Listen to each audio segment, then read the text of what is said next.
Nasasayangan ang mga Damawenyo sa bagong tayong bus stop na ginibarin agad. May paliwanag naman dyan ang DOTR. Aria sa frontline sa balita, si Brel Montalvo ng News 5 Mindanao. Noong nakaraang linggo lang, umarangkada na ang libreng sakay sa mga love bus sa Davao City. 6,000 commuter ang nakikinabang dyan. Kasabay niyan ang bagong tayong bus stop sa harap ng isang paaralan sa Mintal, Davao City. Pero gaya ng isang linggong pag-ibig, eto na ngayon ang love bus stop.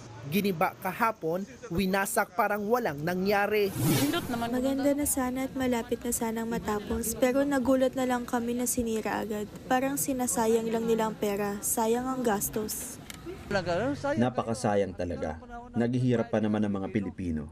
Ang tanong, bakit biglang giniba ang katatayo lang?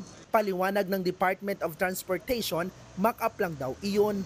Isa raw itong eksperimento, bahagi ng kanilang Davao Public Transport Modernization Project.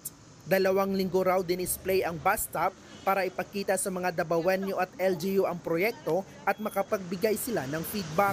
Actually, yung mga ginamit natin na materyales doon, hindi talaga yun siya yung gagamitin natin pag nag-build na tayo ng actual bus stops.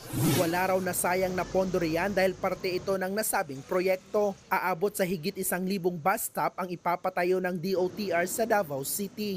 Bibiyahe rito ang higit 900 bus. Sisimulan na ngayong taon ang konstruksyon ng mga bus stop na gagamitin talaga sa proyekto. Sa 2027, magiging operational na ang Davao Bus System. Nagbabalita mula sa frontline, Bril Montalvo, News 5, Mindanao. Mga kapatid, Julius Babaw po. Para sa komprehensibo at makabuluhang balitaan at talakayan, mag-follow at mag-subscribe na sa social media pages ng News 5.